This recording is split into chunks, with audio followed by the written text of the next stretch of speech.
agradecer a Deus. Pai, obrigado. Deus, obrigado pela fartura, Senhor. Obrigado, Deus, pela provisão sobrenatural. Nós queremos apresentar ao Senhor, Pai, esses dízimos, essas ofertas. Ó Deus, como prova da nossa gratidão, o Senhor tem sido generoso para conosco. Nos ensina, Pai, também a ser generosos, para que cada dia mais a nossa generosidade possa abrir porta para mais generosidade do Senhor.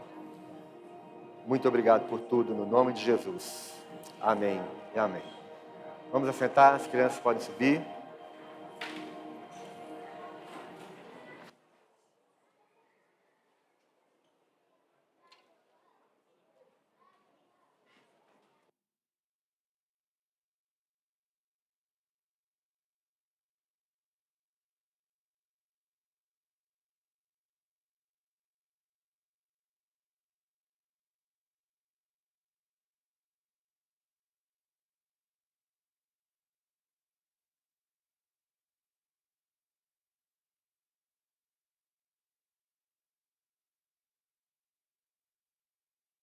Quero conhecer você que nos visita pela primeira vez. Levante sua mão. Se tiver alguém nos visitando pela primeira vez, Deus abençoe vocês aí no fundo. Sejam muito bem-vindos aqui no fundo também aí, né? Deus te abençoe, seja bem-vinda. Aqui no meio tem alguém, também um casal ali. Deus abençoe vocês. Aqui do lado tem alguém? Não? Deus possa colocar no coração de vocês aquilo que vocês estão procurando, viu? Muito obrigado pela sua visita. 2 avisos rapidamente. O primeiro é a festa Ágape, no dia 9 deste mês, já está na porta, né? Semana que vem. Essa festa Ágape nós fazemos todo ano para os voluntários. Quem são os voluntários da igreja? Os voluntários da igreja são aqueles que estão escalados em algum momento da igreja. Você está numa escala. Se você participa de uma escala de trabalho, de departamento, de ministério, então você é um voluntário. Então, hoje é o último dia para você fazer sua inscrição. Acabou hoje, fechou a porta da arca, já era, não tem jeito mais, tá? Então, nós anunciamos isso, deve ter uns 2 meses, e hoje é o último dia. Não fique de fora se você é um voluntário. É uma forma bem singela, bem simples, que a igreja encontrou para poder honrar você que é voluntário, que serve aqui na igreja. Então, hoje é o último dia de você fazer sua inscrição. É de graça, viu, gente? É de graça, não paga nada. E a outra coisa é o culto da virada. O culto da virada, a gente precisa dar um nome. O culto vai começar no dia 31, o culto vai começar às 9 horas da noite. Meia-noite termina o culto e logo depois a gente vai ter o nosso momento aqui, né? De comunhão. Nós vamos comer juntos, como a gente faz todos os anos. Mas você precisa dar seu nome. Então você vai dar o nome para a Márcia. Só você mesmo? O Atos, Márcia, a Vanusa. Então só fique de pé aí vocês que vão receber os nomes. Então se você quer participar conosco no jantar, depois do culto, então você pode dar seu nome, procurar um deles. Nós vamos fazer o sistema de trazer comida, né? Cada um vai trazer um prato e aí a gente vai comer juntos aqui, tá bom? Então não esqueça de dar seu nome. Culto de Natal, dia 23, vai dar no sábado. Dia 23 nós vamos ter o nosso culto, né, que seria o culto dos jovens, mas nós vamos fazer um culto com a igreja toda. Sábado à noite, 19 horas, tá bom? E no domingo, que é dia 24, nós vamos ter o culto só de manhã. Então, anota aí. 23 tem um culto normal na igreja, e no dia 24, de manhã, nós também teremos nosso culto. E não teremos o culto 24 à noite. No dia 25 não tem nada na igreja, tá? Não vai ter o culto de intercessão. Então, só 23 à noite no sábado, 24 pela manhã, à noite no domingo não tem nada e no dia 25 também não, tá bom? Então, não bate aqui na porta domingo à noite não, dia 24 e não vai ter ninguém. Nós precisamos de um aparelho telefônico, celular. Não é celular, não é um aparelho normal? Fixo, telefone fixo. Existe ainda telefone fixo? Então, tem alguém que tem um aparelho de telefone fixo para doar para a igreja? Então, tem 2. Aí procura a Vanessa, ok? Se tiver alguém aí, mais alguém, procura a Vanessa e conversa com ela. A igreja está precisando de um aparelho. Amém, irmãos? Mateus capítulo 5.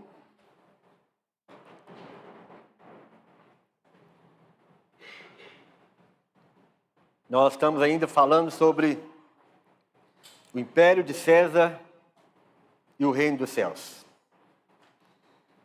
E essa diferença gigante entre o império de César, que é um império cruel, violento, maldito, opressor, dominador, que faz vítimas por onde ele passa. Todo mundo que estiver acompanhando já sabe do que eu estou falando. Eu não posso voltar na mensagem, explicar de novo, mas eu acredito que a maioria de vocês já tem acompanhado. Já tem mais de um mês que a gente está falando sobre esse império de César e o reino dos céus. O império de César, ele é governado pela maldade, pelas trevas. Governo cruel, governo que tem mão de ferro. E o reino dos céus, nós temos um rei. Esse rei é o rei Jesus. Esse rei é diferente de todos os imperadores e reis que governaram nesse mundo tenebroso. O reino dos céus, ele tem o rei, e esse rei é Jesus, Emanuel, Deus conosco, o príncipe da paz. Ele é o príncipe da paz.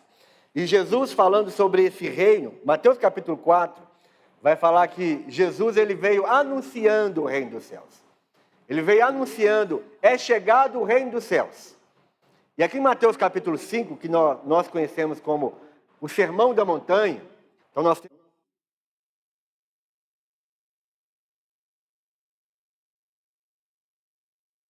de Jesus.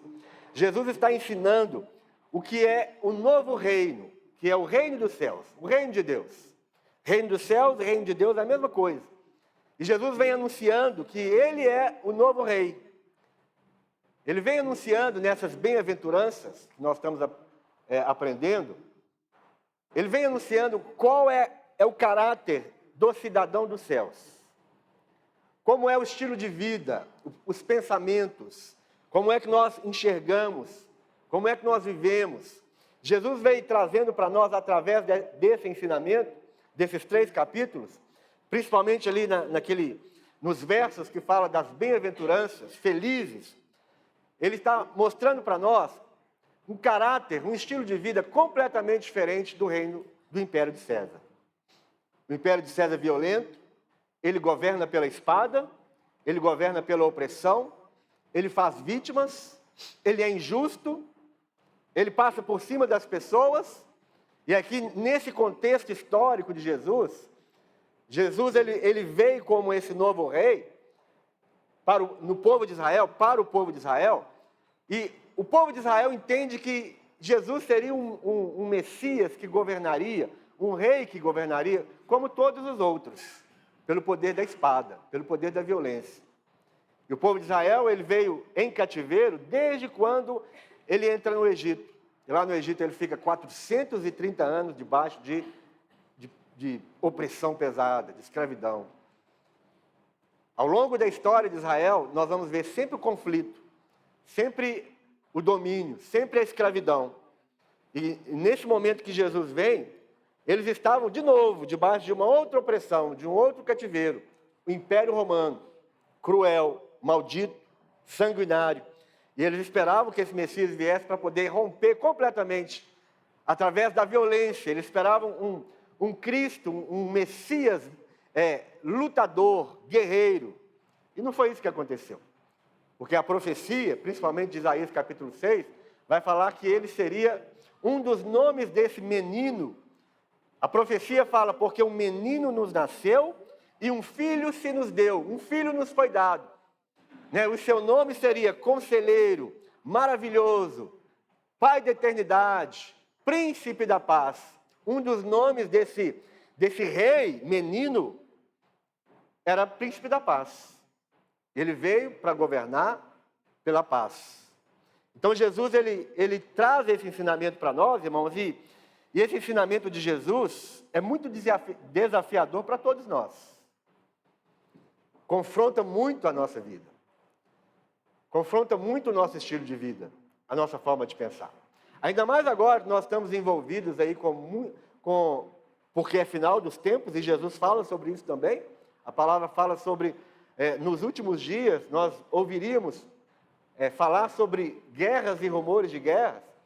E nós não estamos simplesmente ouvindo falar de guerras e rumores de guerra. Nós estamos vendo. Nós conhecemos gente que está envolvido com guerra.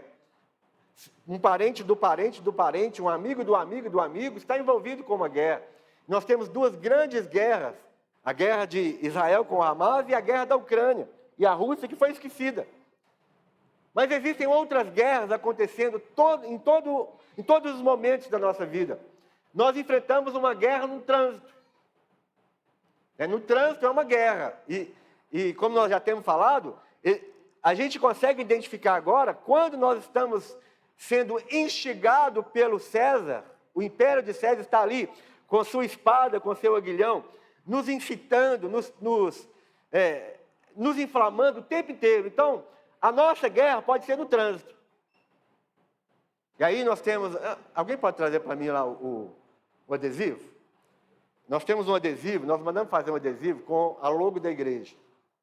E essa logo da igreja é quase que um anjo. Está aqui, ó, tá? É a logo da igreja, com a Igreja Batista Planalto. Então, além dessa palavra me confrontar todos os dias no trânsito, que se existe uma guerra, a minha guerra é a mesma coisa da guerra de Israel com Hamas. A minha guerra no trânsito é a mesma coisa, meu irmão. E o tempo inteiro eu preciso ser consciente de que eu sou um cidadão do reino dos céus. Eu nasci de novo, então eu nasci no reino dos céus. Eu não faço parte mais do império de César. Mas o tempo inteiro, né, os soldados, né, os cidadãos do império de César, o tempo inteiro eles me instigam. Então agora, além de ter a palavra de Deus e o Espírito Santo me mostrando que eu não posso mais viver como um soldado de César, ainda tem esse adesivo aqui no meu carro. Então todas as vezes que eu sou instigado a ficar bravo no trânsito, eu penso assim, olha, Igreja Batista no Planalto, está lá no vidro de trás do carro. Você não pode dar mau testemunho. Você não pode xingar a mãe do motoqueiro. Você não pode ficar com raiva. Está lá, Igreja Batista no Planalto.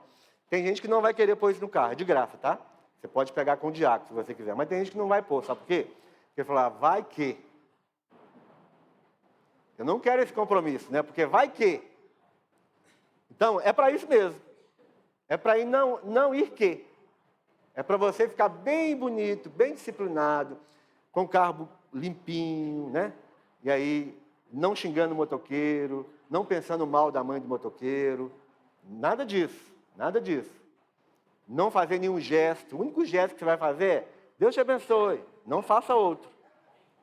Não faça outro, porque além do Espírito Santo no seu coração, tem lá um compromisso com a Igreja Batista do Planalto, tá bom? Então, se você quiser, é de graça, pode pegar com o diácono lá no final do culto. Então, isso, irmãos, o Evangelho de Jesus é prático. O Evangelho de Jesus tem que nos ensinar. As palavras de Jesus aqui, principalmente que nós estamos lendo já há algum tempo, o ensinamento de Jesus a respeito de um novo reino, o reino dos céus, o reino de Deus, isso é prático, irmãos. O Evangelho é prática. Se o Evangelho não mudar a sua vida, os seus pensamentos, as suas emoções, o seu trato com as pessoas, se o Evangelho não muda o seu trato, não muda o seu palavreado, não muda as suas emoções, não muda a forma como você convive com as pessoas, isso é outro Evangelho. Não é o Evangelho de Jesus. O Evangelho de Jesus sempre foi prático. Se você estudar minuciosamente como Jesus andou, e olha que Jesus andou nessa terra somente ele viveu aqui 33 anos e meio, e o ministério de Jesus foi só 3 anos e meio. 3 anos e meio, nós chamamos do ministério público de Jesus aqui na terra. Onde ele caminhou com seus discípulos, fazendo o bem, libertando os oprimidos do diabo, com uma mensagem muito simples, com uma pregação, com um ensinamento muito simples, mas ao mesmo tempo muito prático. Porque o Evangelho de Jesus é prático. Religião domina, religião controla, religião cansa. As pessoas que cansam de vir à igreja, de cultuar, de trabalhar nos ministérios, de servir em algum lugar na igreja, são pessoas religiosas, porque a religião cansa. Tem um limite para a religiosidade. Agora, viver no reino de Deus, no reino dos céus, aprender aquilo que Jesus está ensinando, isso é libertador. Isso coloca dentro de nós um amor, um gosto para servir no reino dos céus. Então aqui Mateus capítulo 5, verso 1 a 6, nós estamos caminhando aos poucos, nós estamos lendo a conta gotas. Então Mateus capítulo 5, verso 1 diz assim: E Jesus, vendo a multidão, subiu a um monte, e assentando-se, aproximaram-se dele os seus discípulos, e abrindo a sua boca, os ensinava, dizendo: Bem-aventurados os pobres de espírito, porque deles é o reino dos céus. Felizes são os pobres de espírito. Jesus começa o ensinamento dele a respeito do novo reino, do reino de Deus, do reino dos céus. Ele começa falando felizes. Por que Jesus começa o ensinamento falando felizes? Porque Jesus sabe que a maior busca do ser humano é pela felicidade. E teve um domingo desse aí que eu trouxe o pensamento, principalmente o pensamento de alguns filósofos, o pensamento filosófico da humanidade a respeito do que é felicidade. Todos nós buscamos a felicidade. Todos nós estamos atrás desse sentimento que na realidade não é um sentimento. Felicidade não é um sentimento, felicidade é um estado do espírito, é um estado da alma, é uma realidade dentro do ser humano. Mas porque nós não entendemos o que é felicidade, nós estamos contaminados por outros ensinamentos, por outros pensamentos do que é uma pessoa feliz. Então a gente vai buscando, vai vivendo, vai lutando para ser feliz, como se felicidade fosse um sentimento. E felicidade não é um sentimento, é um estado da alma do homem, é um estado do espírito. Felicidade é uma vida. Felicidade é uma realidade daqueles que vivem no reino dos céus. Então Jesus está falando, abrindo esse ensinamento, falando felizes, bem-aventurados, bem-sucedidos. Essa palavra bem-aventurados aqui é a palavra makarios, no grego. Makarios. Makarios é feliz, é bem-sucedido, é próspero, é exultante. Isso é a palavra que nós traduzimos aqui por bem-aventurados. É a palavra makarios que tem um sentido muito profundo, enorme, sobre o que é felicidade, o que é ser uma pessoa bem-sucedida, uma pessoa próspera. Então Jesus, sabendo dessa realidade de todos os seres humanos, ele fala: felizes são os pobres de espírito, porque deles é o reino dos céus. E nós já aprendemos o que é ser pobre de espírito. Pobre de espírito é aquele, pobre ou humilde de espírito, é aquele que ele reconhece a sua dependência total de Deus. Ele sabe que dentro dele mesmo não existe nenhuma capacidade, muito menos a capacidade da felicidade, muito menos a capacidade do sucesso no reino dos céus. Porque o sucesso no império de César é pela violência, é pelo domínio, é pelo controle, é você passar por cima das pessoas, é você não respeitar ninguém, é você praticar injustiça, é você atropelar as pessoas. No império de César é assim que funciona. Mas no reino de Deus, no reino dos céus, o pobre e humilde de espírito recebe o reino dos céus. Bem-aventurados os pobres de espírito, porque deles é o reino dos céus. Bem-aventurados os que choram. Jesus falou que para ser feliz, você precisa chorar. E nós já falamos sobre isso. Nós não podemos ter os nossos olhos secos. Nós não podemos ter o nosso coração seco. Nossa vida não pode ser árida, não pode ser um deserto. Nós não podemos ver os nossos pecados, as nossas fragilidades, debilidades. Nós não podemos conviver com as nossas dificuldades e não ter um choro dentro de nós. Nós precisamos chorar pelos nossos pecados. Nós precisamos chorar pelas nossas dificuldades. E não somente pelas nossas dificuldades, mas nós precisamos derramar lágrimas pelo pecado do outro, pela dificuldade do outro, pela fragilidade do outro.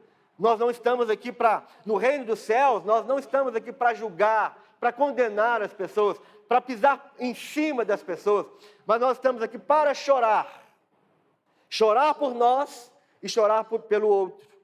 Bem-aventurados os que choram, porque eles serão consolados. Bem-aventurados são os mansos, porque eles herdarão a terra. Manso é aquele que não oferece resistência à vontade de Deus. Manso é aquele que não resiste à voz de Deus. Manso é aquele que quando Deus fala, quando o Espírito Santo move no coração desse cidadão do reino dos céus, ele simplesmente fala, sim, Senhor. Manso não é aquele que acha e tem que lutar pela sua vontade, tem que lutar pelos seus direitos. Esse não é manso. Manso é aquele que simplesmente se coloca à disposição e aceita aquilo que Deus tem e vai caminhando no propósito de Deus, vai caminhando nos caminhos e nos ensinamentos de Deus. Esse é o manso. E agora, hoje, nós vamos falar sobre, no verso 6, bem-aventurados os que têm fome e sede de justiça, porque eles serão fartos. Mais um ensinamento de Jesus sobre como é o caráter do cidadão dos céus, que vive no reino dos céus. E a gente viu que tudo isso aqui, mais as outras palavras de Jesus, no decorrer desse capítulo 6, do capítulo 5, do capítulo 6, principalmente do capítulo 7, no decorrer de tudo isso, irmãos, nós vamos encontrar uma grande dificuldade, porque é impossível a gente viver o que Jesus está falando aqui. É impossível vivermos, é impossível ser feliz e ao mesmo tempo ser pobre e humilde de espírito. É impossível ser feliz e chorar. É impossível ser feliz e ser manso. E é impossível ser feliz fazendo a justiça, desejando a justiça, tendo fome e sede da justiça. Por que é impossível? Porque só pode viver aquilo que Jesus está falando aquele que nasceu de novo. Aquele que nasceu no reino dos céus. Aquele que faz parte do reino de Deus. Da minha vida, no meu próprio esforço, eu não consigo viver essas coisas.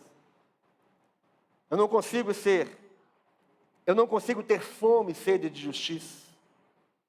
Então nós, prestando atenção nos ensinamentos de Jesus, nós estamos aprendendo que para sermos felizes, nós devemos ser humildes de espírito, nós precisamos chorar, nós devemos ser mansos, e agora nós estamos aprendendo que nós precisamos ter fome e sede de justiça, se nós quisermos ser fartos, saciados. Se você busca ser farto, se você quer ser saciado na sua alma, no seu espírito, se você busca satisfação para a sua família, né, nos seus negócios, no ambiente onde você mora, é preciso que você tenha fome e sede de justiça. Essa é a grande realidade de todos nós. Todos nós queremos ser felizes. Este é o motivo maior por trás de cada uma das nossas ambições. Por trás do nosso trabalho, do nosso esforço, do nosso empreendimento, irmãos. Nós trabalhamos, nós empreendemos, nós estamos correndo atrás, porque nós queremos ser felizes.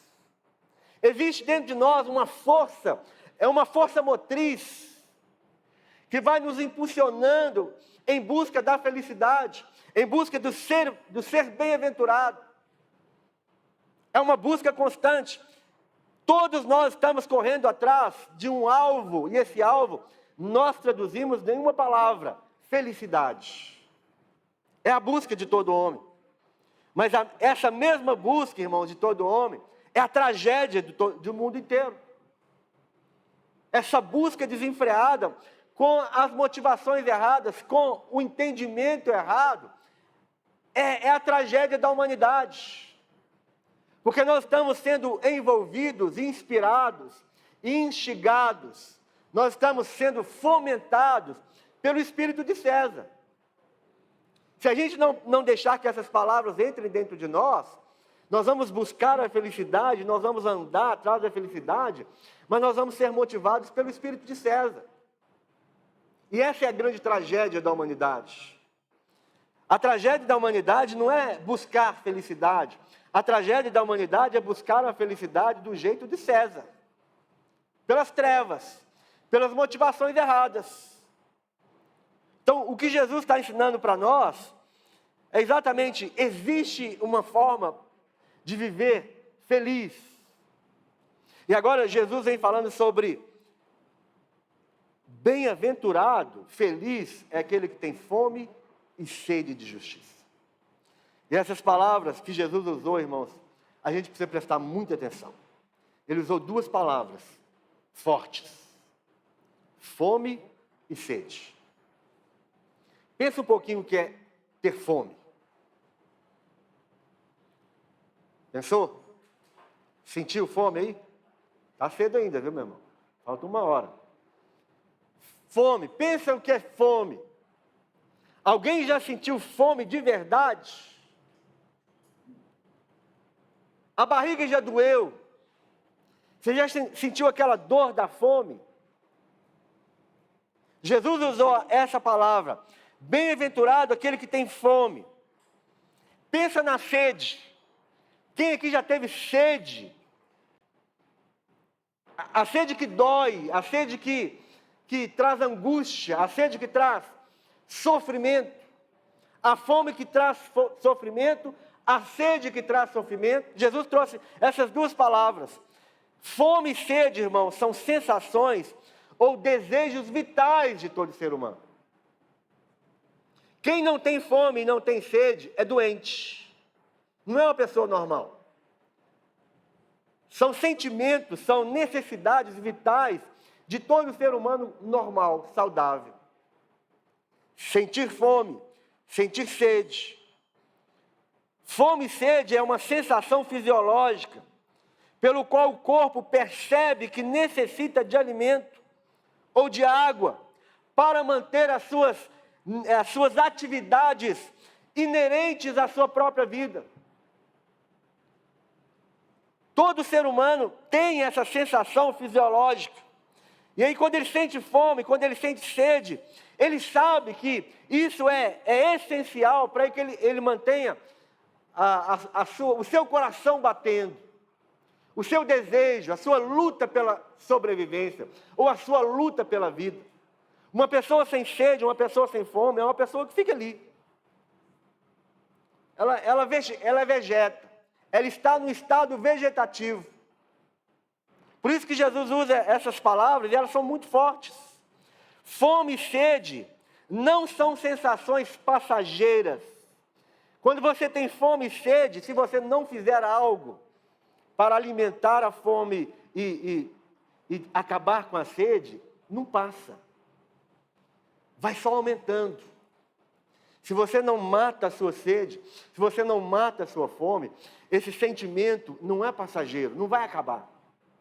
Vai aumentando, vai aumentando. O estômago vai doendo. A boca vai secando, a língua ela se apega ao céu da boca, você não consegue mais. Os lábios, eles colam aqui ao redor dos dentes. Vai chegar um momento que você não consegue nem respirar, de tanta sequidão. É a sede, produz isso. Não é um sentimento que passa de repente. A fome, ela é profunda. A fome e a sede é forte. Ela vai continuar enquanto você não satisfizer. A fome, ela dói dentro de nós.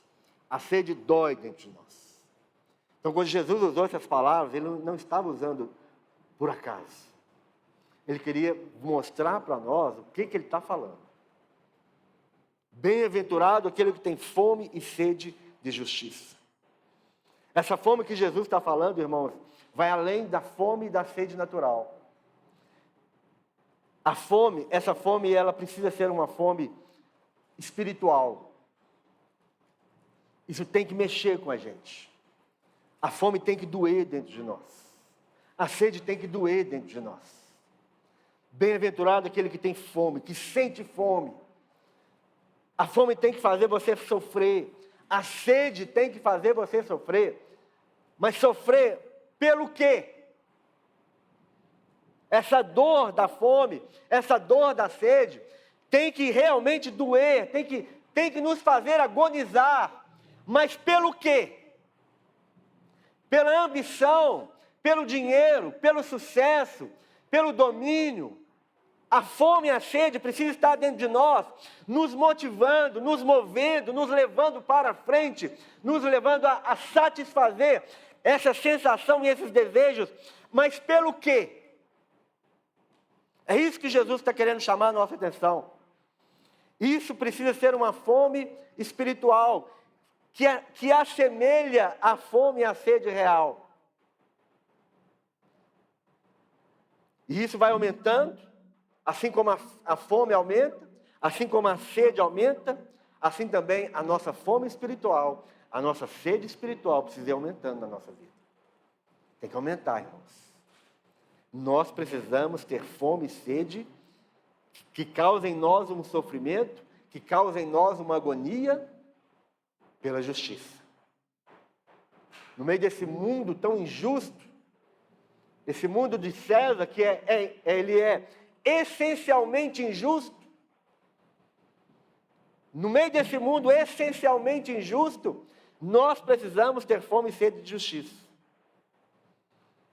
Ter fome e sede de justiça significa desejar profundamente, irmãos, ser livre do pecado, porque o pecado nos separa de Deus. Viver em pecado é a manifestação da injustiça em nós. Por quê, pastor? Porque quando Deus criou o homem e a mulher, lá no Jardim do Éden, Deus sopra sobre o homem o fôlego de vida, né? E esse fôlego de vida compartilha com o ser humano aquilo que Deus é. E Deus é justo. Quando Deus sopra naquele boneco de barro, vamos dizer assim, quando Deus sopra de si mesmo, do seu fôlego de vida, do seu espírito, Deus está compartilhando com cada um de nós aquilo que Ele é, a justiça dEle. Então, irmãos, nós éramos justos diante de Deus, porque Deus soprou a sua justiça em nós. Agora, quando o homem ele peca, quando ele ignora esse sopro de Deus, quando ele rejeita esse sopro de Deus, quando ele rejeita a justiça de Deus, ele rejeita o Deus justo. Então, o pecado, ele traz para nossas vidas a injustiça. Nós somos injustos quando nós estamos vivendo em pecado, quando nós viramos as nossas costas para Deus. Então, quando Jesus vem e fala assim, olha, bem-aventurado aquele que tem fome e sede de justiça, significa ter em nós um desejo profundo de ser livre desse pecado que nos separou da justiça de Deus. Nós somos injustos, nós praticamos a injustiça quando nós somos pecadores. Pecadores desenfreados. Pecadores por essência. Nós somos injustos. Nós praticamos a injustiça. Nós vivemos a injustiça. E aí Jesus vem e fala, bem-aventurado quem tem fome e sede de justiça. Ter fome e sede de justiça significa ter um desejo de estar bem com Deus de novo. Imaginem como que o casal Adão e Eva vivia no Jardim do Éden antes do pecado. Eles estavam num jardim, irmãos. Um jardim que tinha toda a provisão de Deus. Imagina esse casal conversava com Deus, recebia a visitação de Deus, eles estavam ali na presença de Deus todos os dias, eles falavam com Deus, Deus falava com eles tinham comunhão perfeita entre eles, comunhão perfeita com Deus, eles usufruíam de todas as plantas do jardim, tudo, eles conversavam com os animais, eles brincavam com os animais, não, que legal você subir no pescoço da girafa e escorregar. Imagina você pegar o leão, fazer isso na juba dele. Você não pode fazer isso nem na vida de alguns irmãos aqui, que você fizer isso, você compra briga. Se você fizer isso no cabelo ali da Sandra, se pegar o cabelo da Sandra e fizer, né? Você está arrumando briga. Mas imagine você pegar a juba do leão e você atrapalhar a juba do leão. E o leão falar assim, está de boa. Olha que vida. A vida de justiça, a vida de alegria, uma vida de prosperidade. Mas nós viramos as costas para Deus e nós escolhemos viver uma vida injusta. Uma vida de pecado, de separação de Deus. Então, ter fome e sede de justiça é um desejo profundo de estar bem com Deus, de viver novamente em comunhão com Deus. A questão da justiça ou da injustiça está exatamente nessa frase que Jesus falou. Feliz é aquele que tem fome e sede de justiça. Feliz é aquele que quer voltar na vida justa que ele tinha lá no Éden. A justiça dentro do coração do homem. Uma vida justa, uma vida santa, uma vida de prosperidade verdadeira. A pessoa que tem fome e sede de justiça vê que o pecado é rebelião. O pecado é rebelião contra Deus e nos separa da presença de Deus. Quem tem fome e sede de justiça, ele tem esse anseio por retornar àquele antigo relacionamento que nossos pais tiveram há anos e anos atrás. Isso é ter fome e sede de justiça, voltar ao relacionamento original de justiça na presença de Deus. É ter a consciência, irmãos, ter fome e sede de justiça, é ter consciência do que realmente é ser humilde de espírito e pobre de espírito. É fazer com que a consciência de ser humilde e pobre de espírito nos leve ao choro por nós e o choro pelo outro. E essa consciência de ser humilde de espírito, chorando na presença de Deus, nos leva a uma vida da mansidão, como Jesus era manso. Ele disse: vinde a mim todos vós que estáis cansados, sobrecarregados, aprendam de mim, tomem sobre vocês o meu jugo, porque eu sou manso. E essas qualidades aqui, essas características da vida do ser humano, vai nos levar a ter fome e sede de justiça. Ter fome e sede de justiça é um desejo de ser livre do nosso próprio eu. Porque muito mais do que demônios, e deixa eu esclarecer uma coisa para vocês. Nós não temos fé em demônios. Nós acreditamos em demônios. A nossa fé está em Deus. Nós cremos em Deus. Nós não cremos em demônios. Nós acreditamos em demônios. Porque crer não é uma disposição mental para crer. Crer é uma palavra que significa, no grego, significa quem crer depende, vive e habita em. Então, quando nós falamos eu creio em Deus, eu estou falando eu vivo por Deus, eu habito em Deus e eu dependo de Deus. Então, eu não creio em demônios. Eu acredito em demônios. Os demônios creem em Deus e tremem. E nós cremos em Deus e trememos. Mas acreditamos que os demônios existem. E esses demônios, eles são vencidos quando nós estamos vivendo no reino dos céus, no reino de Deus. Quando nós oramos falando, venha o teu reino. Todas as vezes que nós vivemos com essa consciência de venha o teu reino, o reino de Deus aqui na terra, significa o dedo de Deus expulsando os demônios. Significa o dedo de Deus através de você, expulsando, colocando em cadeias, colocando em amarras todos os demônios. Nós não temos medo de demônios. Nós não nos curvamos diante de demônios. Porque todo principado e potestade, quando nós vivemos no reino dos céus, eles têm as suas ações contadas e dominadas pelo Espírito de Deus nas nossas vidas. Como Martinho Lutero disse, o demônio, ele é um cão na coleira de Deus. O demônio não faz o que quer com o Filho de Deus.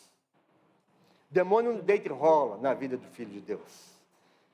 Porque o reino dos céus é chegado. Porque o reino dos céus chegou. O reino de Deus chegou.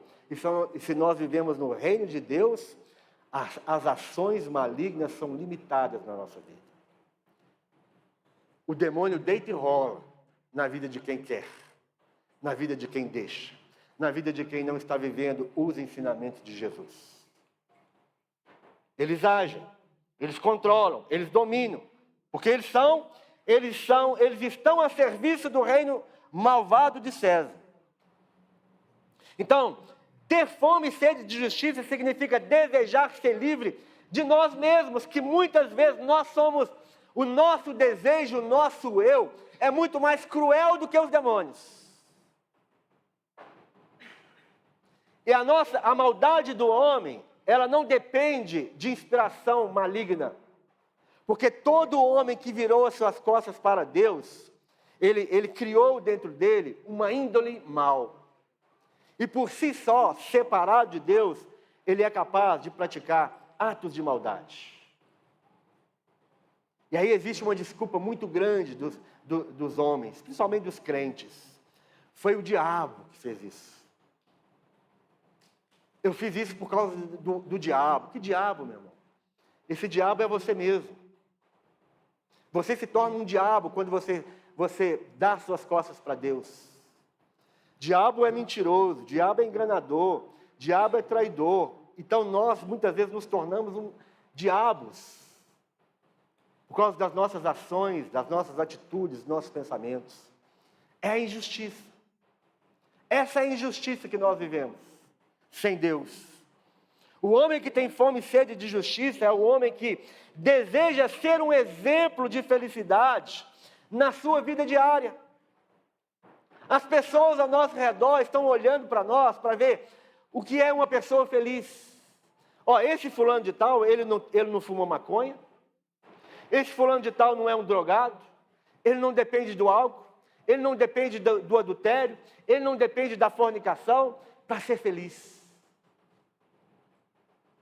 As pessoas no seu convívio, no ambiente onde você está, na faculdade, elas estão olhando para nós em busca, elas estão com um binóculo, com uma lupa, olhando para nós. Eles querem saber qual é a origem da nossa felicidade.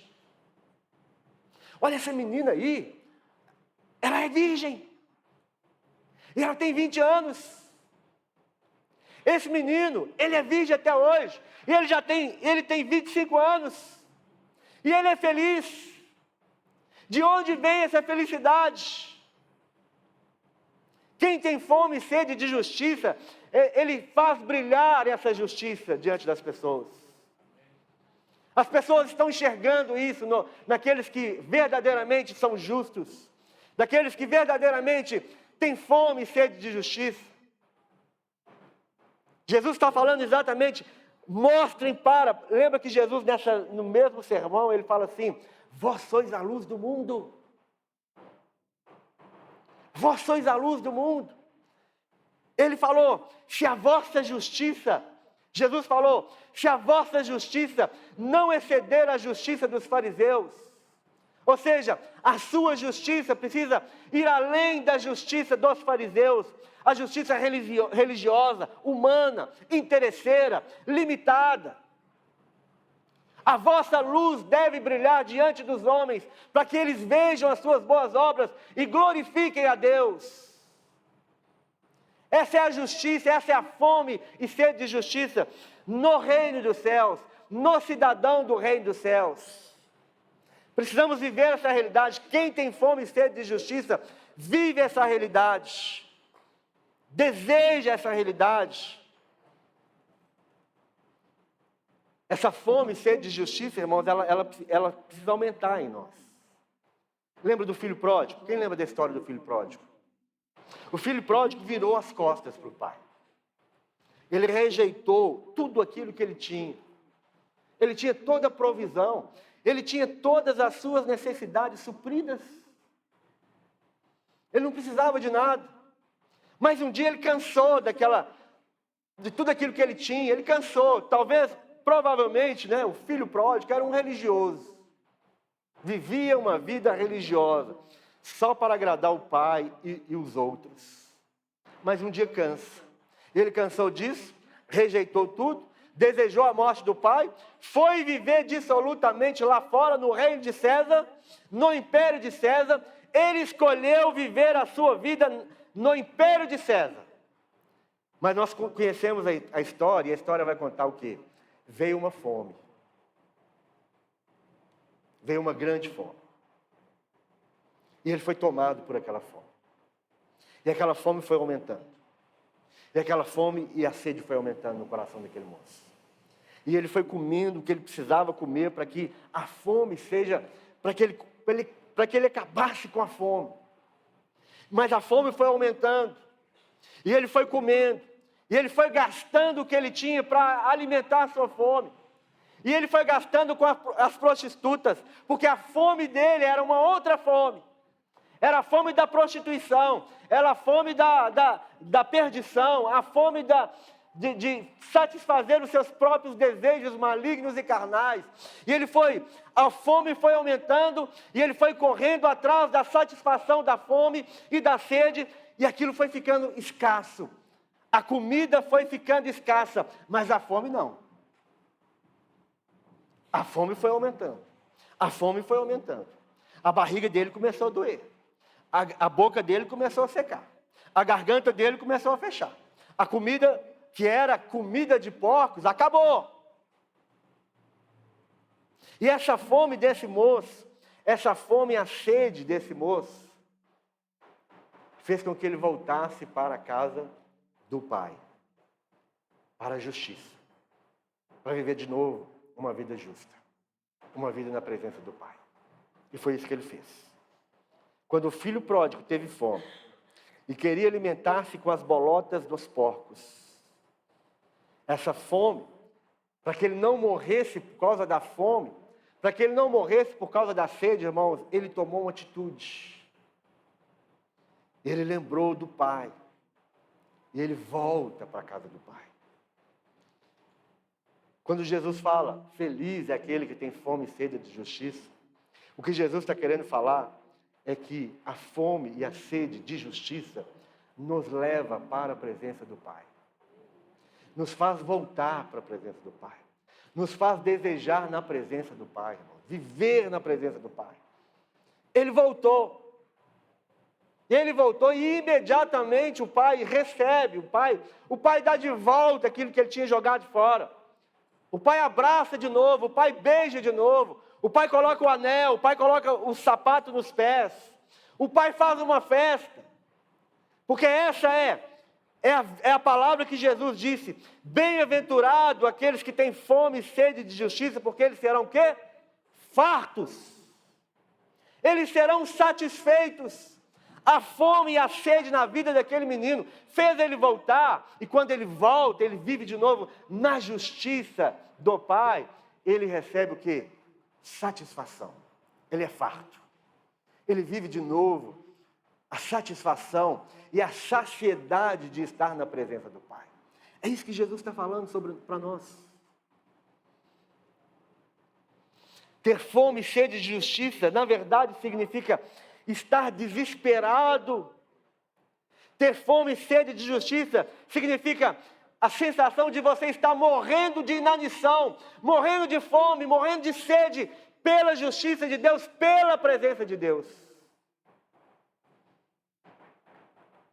E isso vai trazendo para nós um sentimento de que a nossa vida carnal, a nossa vida do eu, ela vai perdendo força, e tem que perder força mesmo. A vida do ego, a vida narcisista, a vida violenta, a vida de disputa, de contenda, de fazer vítimas, essa vida precisa se esvair de nós. E nós precisamos voltar e viver a justiça de Deus. Entender que nós precisamos viver na presença de Deus. Ser justo, irmãos, é estar numa posição correta diante de Deus. Isso é justiça. Lembra que nós perdemos essa justiça por causa do pecado? Para voltar novamente lá, os nossos pais estavam vivendo numa posição correta diante de Deus. Nós perdemos isso por causa do pecado. Então, viver novamente a justiça de Deus me coloca numa posição correta diante de Deus. Foi isso que Jesus fez na cruz. Ele nos justificou diante do Pai. Nós somos justificados na presença de Deus. O castigo que nos traz a paz estava sobre ele. Quando ele morre na cruz, o justo morrendo pelos pecadores, no mundo espiritual, existe uma declaração do próprio Deus falando: vocês estão justificados. O ato de Jesus na cruz nos absolve da injustiça. O ato de Jesus na cruz abre a porta da prisão. Tira de nós a injustiça, tira de nós o pecado, tira de nós todas essas mazelas existentes no império de César. Nós somos livres, nós nos tornamos justos diante de Deus. Nós temos uma posição correta diante de Deus.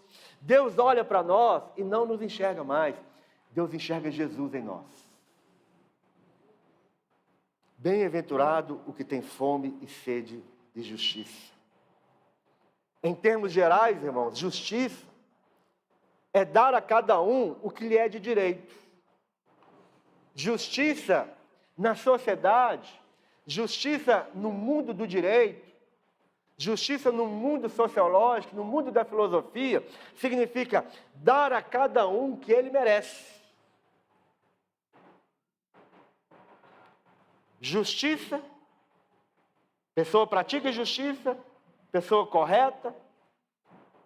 A maioria de nós temos um senso de justiça, e esse senso de justiça em nós varia de acordo com a nossa criação, varia de acordo com o país, a região onde nós moramos.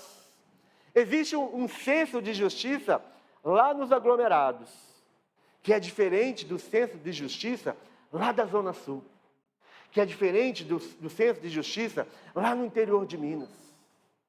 O senso de justiça varia no ser humano, o senso de justiça no mundo natural, ele é variável. Cada um tem o seu. Todos nós temos consciência de estar num mundo de injustiças. Nós estamos vendo injustiça ao nosso redor o tempo inteiro. Não é verdade? Estamos vivendo num país injusto. As leis são injustas. O tribunal responsável para praticar a justiça e proclamar o direito é um tribunal injusto. De homens injustos, soldados de César, sanguinários, violentos. Eles fazem injustiça e violência no direito do pobre, no direito das pessoas, o tempo inteiro. Os nossos políticos lá em Brasília são homens injustos. Buscam seus próprios interesses. Querem se enriquecer às nossas custas. E eles vão manipulando as leis, eles vão fazendo,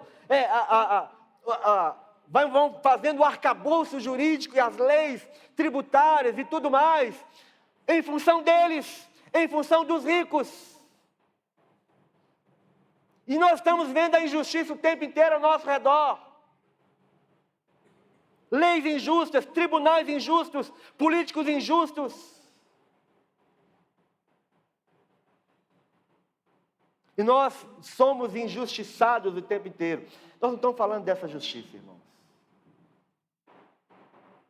Isso é uma justiça que está tropeçando nas praças. Essa justiça humana, ela está completamente distante da justiça de Deus. Corrompida, divorciada da justiça de Deus. Essa justiça que nós estamos vendo no nosso país e na face da terra, de um modo geral, irmãos, é uma justiça corrompida, é uma justiça perversa diante de Deus. Infelizmente, a justiça dos homens está carregada, na realidade, de injustiça, cumprindo a palavra de Deus. Isaías capítulo 59, olha, me fala se isso aqui não é o quadro que nós estamos vivendo hoje. Isaías 59, verso 8 em diante. Não conhecem o caminho da paz, nem a justiça nos seus passos. Fizeram para si veredas tortuosas. Todo aquele que anda por elas, por essas veredas, não tem conhecimento da paz. Por isso, o juízo está longe de nós, e a justiça não nos alcança. Esperamos pela luz, e eis que só há trevas. Pelo resplendor, mas andamos em escuridão. Apalpamos as paredes como cegos, e como os que não têm olhos. Andamos apalpando, tropeçamos ao meio-dia, como nas trevas, e nos lugares escuros como mortos. Verso 11.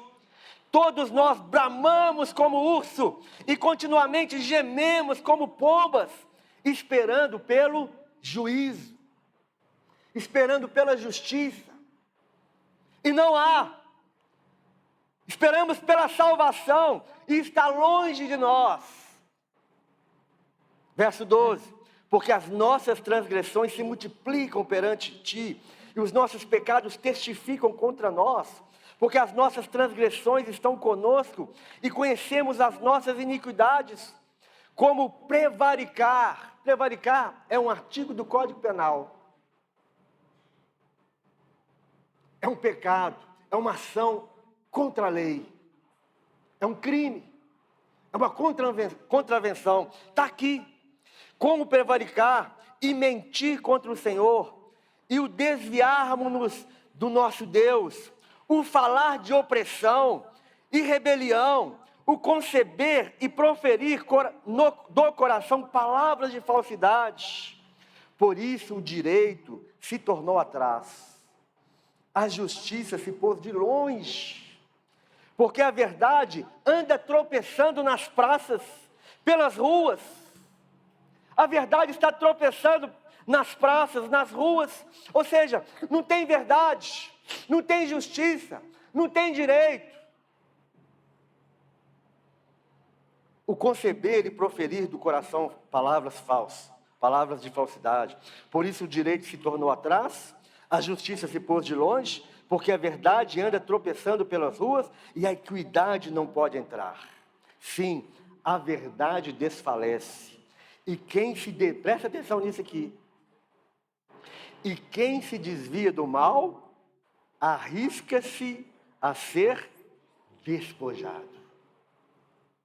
Se você quiser ser justo, se você não quiser sonegar imposto, se você não quiser dar um jeitinho, se você não quiser falar mentira, se você não quiser dar nó em pingo d'água, você perde o que você tem. Porque a justiça tropeça nas praças e nas ruas. O que nós estamos vendo e sofrendo é injustiça. César não para de fazer injustiça. Sim, a verdade desfalece, e quem se desvia do mal arrisca-se a ser despojado.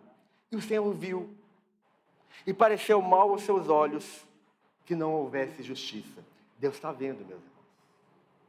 Deus está vendo. A nossa fome e sede deve ser por qual justiça?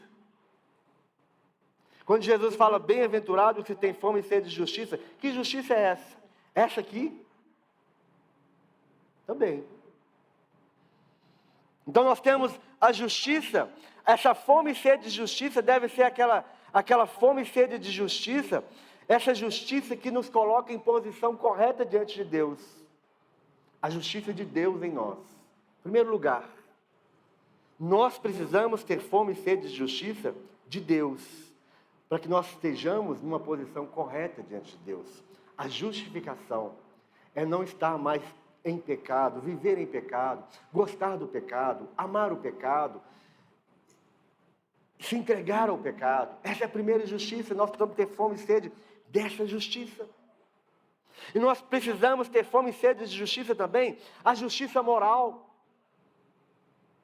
É você não se dobrar, é você não fazer as mesmas coisas injustas que todo mundo está fazendo. Todo mundo dorme com a namorada. Conheceu uma menina hoje, amanhã já está na cama com ela, dormindo. Isso é injustiça. Isso é imoral.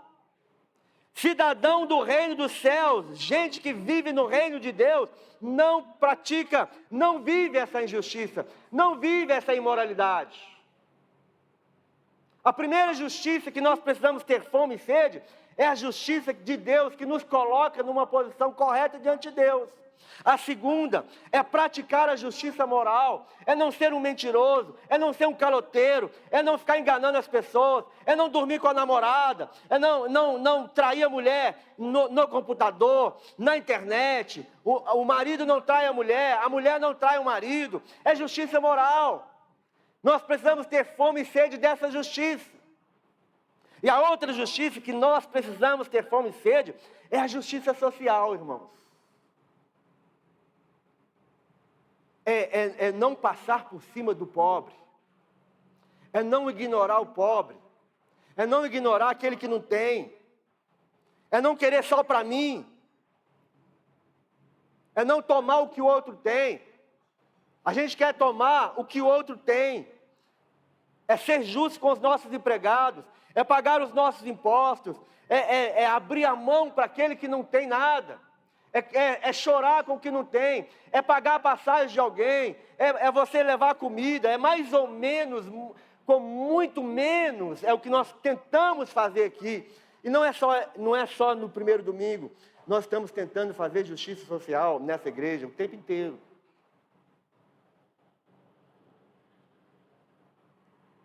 Fazer justiça social onde você mora, no seu condomínio. É você parar de jogar papel no chão. É quando acaba o culto aqui, irmãos, fica cheio de copo d'água aqui no chão. Você não pega o seu copo d'água e joga no lixo. É você sentar ali naquelas cadeiras ali da cafeteria, e do jeito que você levanta, a sua cadeira fica. Você não limpa a mesa que você come. Você não limpa o que cai no chão. Você agindo assim, você está fazendo injustiça social, você está fazendo mal para a sociedade. Vocês estão entendendo o que eu estou dizendo? Ter fome e sede de justiça é a justiça de Deus em nós, é a justiça moral e a justiça social. O cidadão que nasce no reino dos céus, ele tem tudo isso na sua vida. O que é a justiça no reino dos céus? A justiça é um atributo de Deus, é uma das características de Deus. Ser justo é uma qualidade fundamental da natureza de Deus. A justiça de Deus se manifesta através de Jesus Cristo, e ela é expressa nas nossas ações e no cumprimento das exigências de perfeições do próprio Deus. Deus exige de nós perfeição. No final do sermão da montanha, sabe o que ele... O verso 33... Capítulo 7, verso 33, se eu não estou enganado, vai falar assim: e sede vós perfeitos, como é perfeito o vosso Pai Celestial. Essa é uma exigência de Deus, muito dura, muito difícil, mas que é possível para quem nasce no reino dos céus. Jesus está falando sobre um estilo de vida que começa na vida daquele que morre para César e nasce para Deus. Hoje à noite nós vamos ter alguns batismos. Não, é semana que vem. Semana que vem, já estou adiantando o batismo aí. Os irmãos até assustaram quem vai batizar, né? Não é hoje não, tá? Domingo que vem. Nós vamos ter, eu acho que uns 12 batismos, mais ou menos, é isso aí, 12 batismos. Nós vamos proclamar que essas pessoas, elas vão proclamar que elas morreram para César. E agora elas nascem no reino dos céus. E essa fome e sede de justiça precisa estar na vida deles. Romanos capítulo 1, verso 17, estou terminando já. Fala assim: porque nele se descobre a justiça de Deus de fé em fé. Nele quem? Em Jesus, o Rei do reino dos céus. Nele se descobre a justiça de Deus de fé em fé. Como está escrito: o justo viverá pela fé. Porque do céu se manifesta a ira de Deus sobre toda a impiedade e injustiça dos homens. Deus está vendo, meus irmãos, a injustiça dos homens. Nós não precisamos buscar justiça com as nossas próprias mãos, porque Deus está vendo. Deus está vendo. E essa impiedade, injustiça dos homens que detém a verdade em injustiça. Ao longo das Escrituras nós vamos ver isso. As pessoas morrem, as pessoas são violentadas e elas estão morrendo por causa da injustiça de César. Mas Deus está vendo, Deus sabe, E olha o que fala em Apocalipse capítulo 6. Apocalipse capítulo 6, verso 9. Olha o que fala. E havendo aberto o quinto selo, vi debaixo do altar as almas dos que foram mortos por amor da palavra de Deus e por amor do testemunho que deram. Gente que morreu por causa de Jesus. Gente que morreu por causa da justiça. Gente que morreu por causa da palavra de Deus. Tem gente que está morrendo por causa disso. Tem gente que viveu, que teve tanta fome e sede de justiça, que foi procurando a justiça, que foi vivendo a justiça, mas eles foram mortos, irmãos. Eles foram comidos pelos leões, eles foram incendiados, eles viraram tocha humana para iluminar a cidade de Roma. Eles viraram lâmpada da CEMIG, comida de leão. Estão mortos por causa da justiça. E outros morrerão ainda mais. Se você acredita que a igreja vai subir antes da tribulação, você está enganado. A igreja não vai subir antes da grande tribulação. Não vai. Não vai. Nós vamos começar uma série em janeiro sobre a volta de Jesus. Na quarta-feira. Não vai ser domingo, não. Se você quiser aprender, vem na quarta. Então assiste no YouTube. A igreja não vai subir antes da tribulação. Porque muita gente já morreu por causa da tribulação. Por causa da justiça. E ainda muito mais vai morrer. Muito mais. Cadê o verso? Verso 10. E clamaram com grande voz, dizendo: quem viu os mortos? Aqui é uma visão lá de Apocalipse. Eles clamavam com grande voz, dizendo: até quando, ó verdadeiro e santo dominador, não julgas e vinga o nosso sangue dos que habitam sobre a terra? Eles estão vendo a injustiça, eles estão vendo os mortos, eles estão vendo o sangue sendo derramado, e eles estão gritando: Senhor, até quando? O Senhor não vai vingar, o Senhor não vai fazer, o Senhor não vai fazer justiça, até quando essas coisas vão acontecer? Olha o que Deus fala. Verso 11. E foram dadas a cada um compridas vestes brancas, e foi-lhes dito que repousassem ainda um pouco de tempo. Deus falou assim: esperam um pouco. Eles estão clamando: até quando, Senhor, até quando? Quantas mais vítimas, quantas mais pessoas vão morrer? Aí Deus fala assim: espera um pouco, até que se completasse o número dos seus conservos. O que ele está falando? Vai morrer mais gente ainda.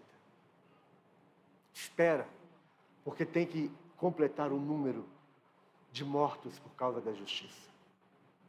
Nós estamos aqui: até quando, Senhor? Faz justiça, faz justiça. E Deus está falando assim: calma, ainda falta alguns para morrer. A fome e sede de justiça, irmãos, nos leva a perder a nossa própria vida. E se for necessário, nós não vivemos no império de César, nós vivemos no reino de Deus. Isso é uma palavra muito desconfortável. Mas a esperança do crente, ela vai além dessa vida natural. Paulo falou assim, porque ele sabia, ele deixou essa verdade entrar no coração dele, ele falou assim: olha, se a nossa vida, a nossa esperança se resume somente nas coisas dessa terra, nós somos as pessoas mais miseráveis da face da terra.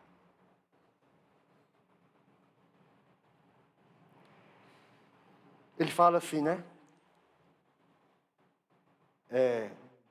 E foram dadas a cada um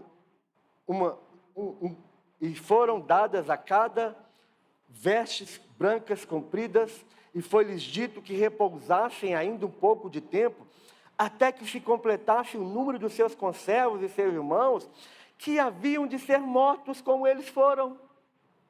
Ou seja, além daqueles mortos que já estavam mortos, outros que estavam vivos ainda morreriam. Mas nós temos o privilégio de conhecer a história. O final da história é o quê? Todos os mortos ressuscitarão com Ele. Terminando. Bem-aventurado os que têm fome e sede de justiça, porque eles serão fartos. O que é isso? Ser farto é receber aquilo que nós profundamente desejamos. A fome e sede é um desejo de ser alimentado, de ser saciado, não é isso? Eu tenho fome, eu quero comer. Eu tenho sede, eu quero beber. Se eu tenho fome e sede de justiça, eu estou anelando, desejando profundamente ser alimentado, irmãos. E se a minha fome e a minha sede é pela justiça, eu vou receber aquilo que eu estou esperando. É uma promessa absoluta de Deus. Quem tem fome e sede de justiça vai ser satisfeito. Quem tem fome e sede de justiça certamente será farto. Quem tem fome e sede de justiça e já está caminhando nessa direção, já está sendo farto e vai continuar sendo farto, meu irmão. Se você está vivendo nessa vida hoje, com esse senso de justiça e com essa fome, meu irmão, a sua vida não é como a dos outros. Não é. Você é muito mais feliz do que os outros. Você tem o que os outros não têm. Ah, pastor, mas ele tem a Mercedes. Você também tem a vermelhona, a amarelona, a azulzona. Você anda de Mercedes todo dia. Não, estou brincando. Você tem muito mais do que Mercedes, meu irmão. Quem precisa de Mercedes? Não é disso que nós estamos falando. Você tem muito mais, você tem além de Mercedes. Você já está sendo farto. Você já está alegrando com aquilo que você tem.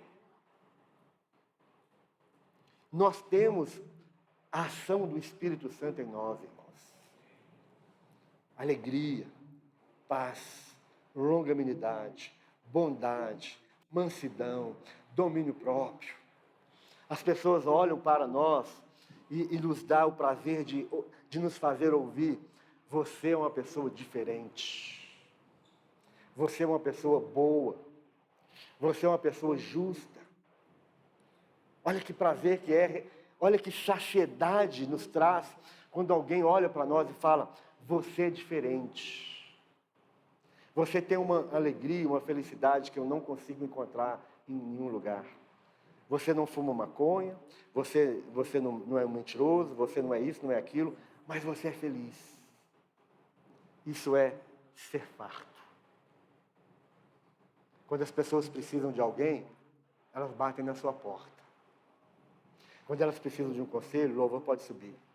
Quando elas precisam de um conselho, eles te procuram. Elas pedem oração para você. Elas querem saber o caminho. Elas querem saber de onde, qual é a fonte. Isso é fartura da alma. Nós não estamos em busca da justiça de César. Não é uma justiça só social. Não é uma justiça só tributária, não é uma justiça só política, mas é a justiça de Deus. Nós temos fome e sede por essa justiça? Você tem? Isso te incomoda? Isso dói? Dói aqui, no estômago? Seca a sua garganta? Você tem sede que seca a garganta? Você tem fome que dói dentro de você? Pela justiça de Deus? Se não, irmãos, Jesus coloca à disposição de cada um de nós. Vamos colocar de pé? E tem que ter um clamor no nosso coração, para que essa fome e essa sede sejam as necessidades vitais de cada um de nós. Nós temos a consciência do Espírito Santo em nós, com grande poder. O Espírito Santo opera em nós com grande poder, nos atraindo, nos convencendo e nos moldando das injustiças que ainda operam em nós. Enquanto nós estivermos cantando aqui, que você ceda, que você se abra para essa ação do Espírito Santo, para que Ele realmente coloque essa fome e essa sede,